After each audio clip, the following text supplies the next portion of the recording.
good afternoon, sir. Hey, Mheshimiwa 2027. Musa. Alwete Japan si Musa mo. Koro, adwa mi medali. Hiyo medali ya kimataifa iNews. iNews idolo lum tirwako na inguta. Ma koro mar the slay queen winjo. Sisi midhi bimba slay queen. Iketo mali winjo. To ma mar maro. Ma kidhigo kamaro timi nyako. Iwinjo. Mafuani ni maboke ni mar iwinjo asepidhi chuo piny ber mani luongo ni Muhes 2042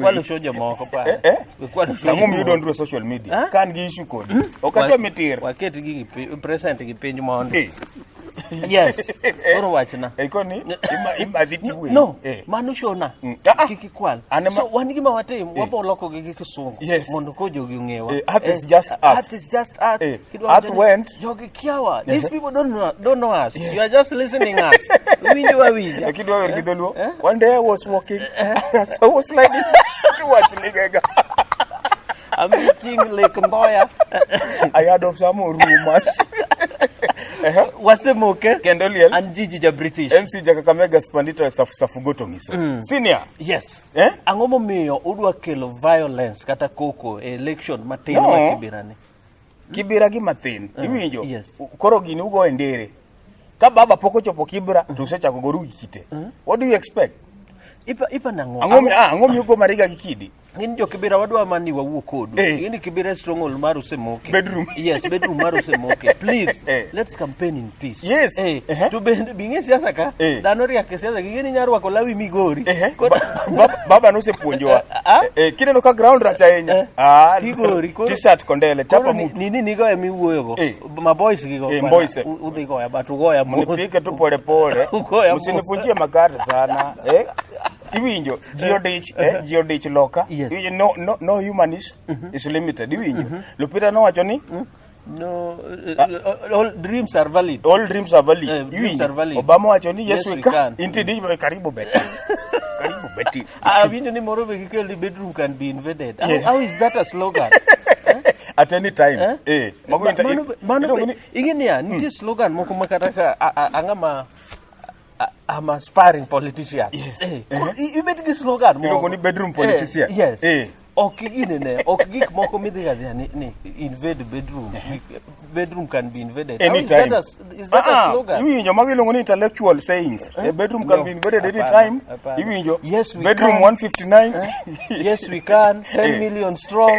Magi gik manyalo cancel. Omiyo jo Kibra gimote mwacho ni campaign to peaceful. Makmana ni IBC should also investigate. Yes. Kagi yudo ni ngani emano organize mondo goe iwinjo obed disqualified immediately iwinjo your siasa can do that mondo yud sympathy vote to bende okwa advocate for violence taparo ni jogo seluor kineno ka jama chak ywagre waseluor cho nikech sani ground peg iwi sani farasi ginadi en mano owalo iwacho ni iwalo go walo iwinjo Iran ka Imran kata idirigi kama Rega iwalo ko walo Iran ka Imran ko wuondi kiyudo dayo moro kadhi sign ballot amanyo ng'amoro ancha ng'oni Imran adwari Mariga mane kaka siasa chalo siasa pek mbele ka to jo Kibra let peace prevail iwinjo let us campaign peacefully iwinjo kane gini chako dong nini rally moro jo ODM dong no mosere gi jo Jubilee ma jo owuem ni siasa koro dhi maber sani koro dwa ketho gini be dwa ketho sani be koro odong ma 2 weeks around 2-3 weeks to wadi luto mbulu to to wadgi okoth moro nyocha neno bien Kosowacho okoth diaspora macha photocopy okay Photoshop macha owadgi look alike koso macha twin brother odhi penjo madi ene mwadhi kele mondo Kibera Wasemoke Kendoliel and Gigi ja British MC Jakakamega Spandita Safugoto Ngiso.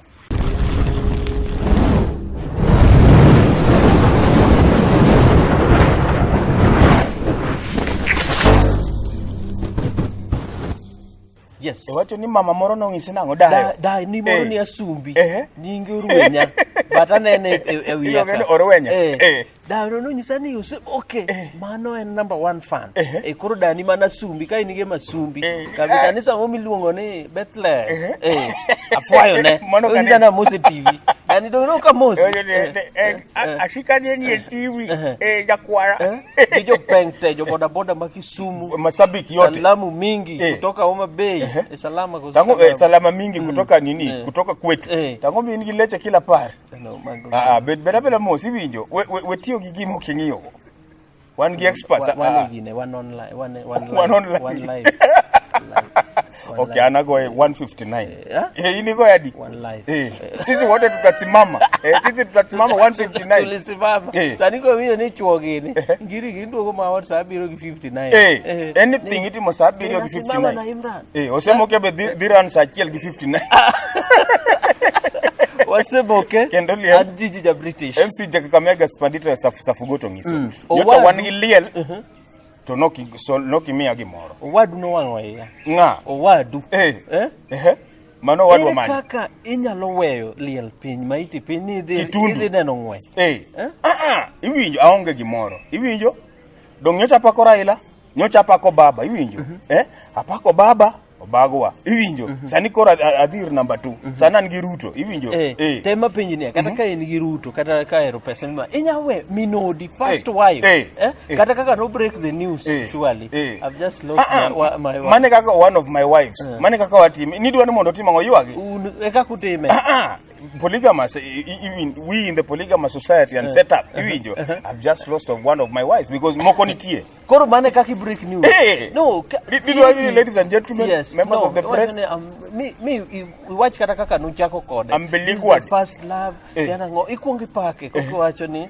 odhi ipaka ngo ipako ngamosa dong ipake kaka ne to macha ni I've just lost one of my wife yes na mimi naomba hata mniombe mniweke kwa maombi kanini biro iwe maiti pin iringi ilo ni Vietnam ko Vienna Austria kanyi ngweji no nyocha oringo ngwech sani nitie nyathi bilongo ni ilongo ni Ainius Anyango iwinjo Austria Juang iwinjo 159 Otieno Otieno Eliud Kipochieng iwinjo kuri winjo an nadhi tero deputy president maju omiyo wedonjri kuoma nokimiya gimoro it's not good okituno senindo iwinjo nindiwe maiti mano ka thurwa ka chira in outcast mariembi gweng en jaodi ko sen jaoda nyaka osi mano nyaka osi wan waonge chira waluwe besejo mluwe manigi chira to kaka iwe maiti we maiti gi chiemo jidong no chiemo iwinjo beno biro iko bull ireno bulls madhiga wo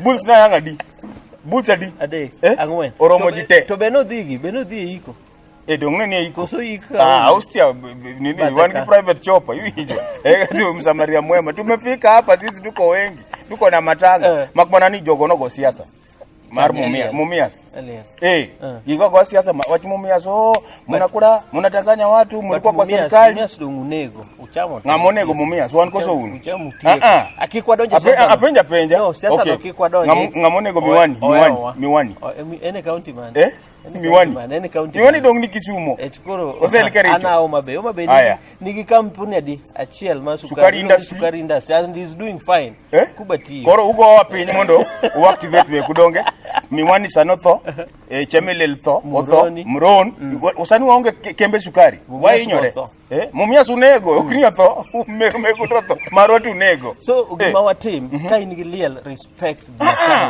aweji gi chiemo niti sama ka in gi liel you don't even go out kugi jo sike bat maiti ni kare kure ibeda nyaka ngidhok ole ma ibe to wabiro neni nyaka wachi ni okidhi nikoro inidhi gine idhi loki we maiti en gidhi angwilo ngono Obama hii weekend tuko na mbio saau matango sieke focus kwa matanga waseboke kendo liel Jiji ja British MC Kakamega spanditra safugoto ngiso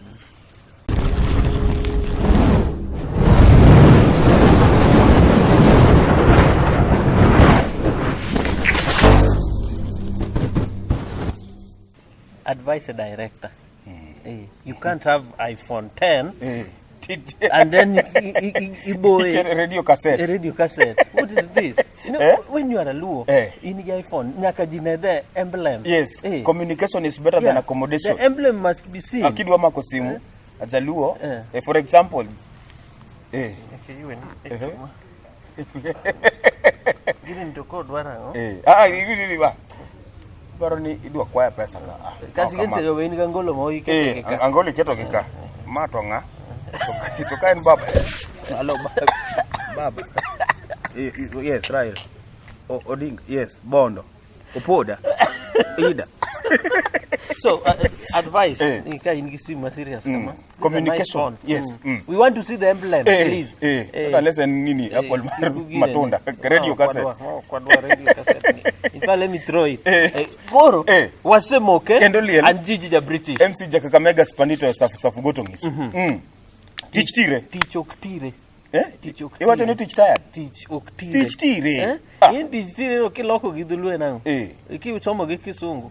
Teach tired. Teach tire. Teacher silent. Teach tired. Erika ka teach tire kidi Russia. Jito. Mano no toto nyaka jito. But the rate at which people are dying. Dakteche okchul. Okay, apart from Dakteche okchul, ngisa gimoro kendo.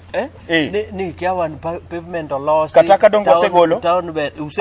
Kana campaign and manifesto Prof neni manifesto maber niya manifesto ni moro na ni Dakteche okbichu. Abeda mos abiro kanyo.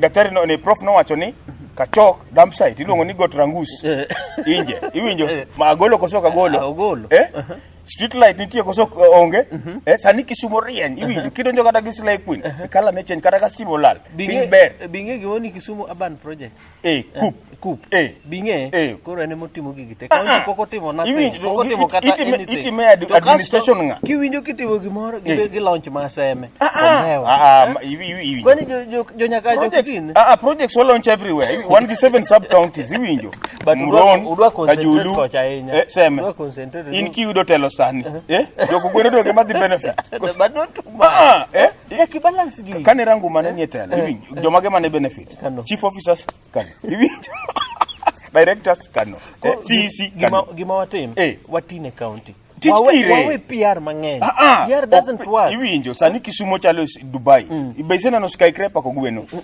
ungi skyscraper ni kanye Kisumo sani building ni cho achiel kende mara wadwa chae madhi golo iwinjo pavement sani kiwuotho iwuotho pavement kiwach ni achievement mar county please Doge molo sogini World Bank gi KUP kara ini mikia gini iwinjo macha please we want you to work for us Kisumu county adwa penji wawe PR ni tao ni yue pile gokinyi to teach tire pavement sani dongi wuotho iwecho konyo ji nade ka daktari sani wuotho gi confidence koso kiwuothi iwinjo lakteche idhi chul nitie ga memorandum of understanding no sendika kama ndiki return to work formula useduo nase ngisi niya kila department nigi CEC a person who is in charge iwinjo Nyong'o is the president iwinjo of the county yes to engi ministers ge engi chief officers iwinjo chief officer finance kan nitie issues maru nurses okochul finance officer monego bedni and responsible blame okay in all this in principle of a school tineno ka japuonj moro perform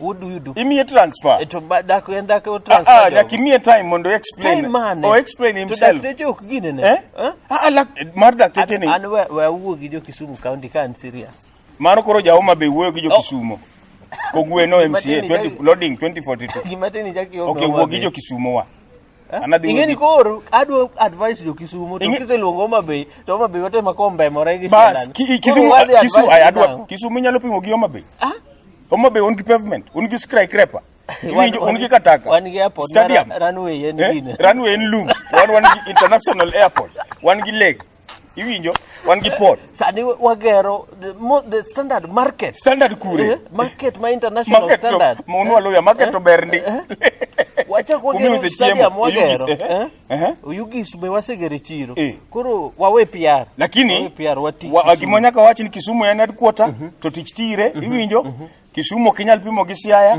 iwinjo. Homa Bay no chako maber mo bet number 2 number 3 sani yude matilo. Beda lakini dongo tiyo. Miuru Prof time. Can you give Prof time? O maintain number ne kaka Kubo maintain 46. Baba be ose complain. Ikoni 46 out of 46. Out of 47. Kubo maintain number ko kodwa choro. Maji bilo ni comfort zone. Lungu ni comfort zone. Kubo teoria matin die kata 47 wasai. Achila uskobire interview. Idi dwara di. Abiro mi vodka. Koro nyongo Prof. His Excellency Professor Peter Wolopeta. Please, wati Kisumu, wachul jotich, wachul nases, wawe PR mang'eny. Kar PR iketho. Akuba. Medikao namba. Akuba ikike namba 47 no beri kodika vesi. Nyaka 2047, Akuba 510. Haero ngama maintain namba ne. Wasemoke. Kendo liel. Anjiji ya British. MC Kakamega Spandito safu goto ngiso.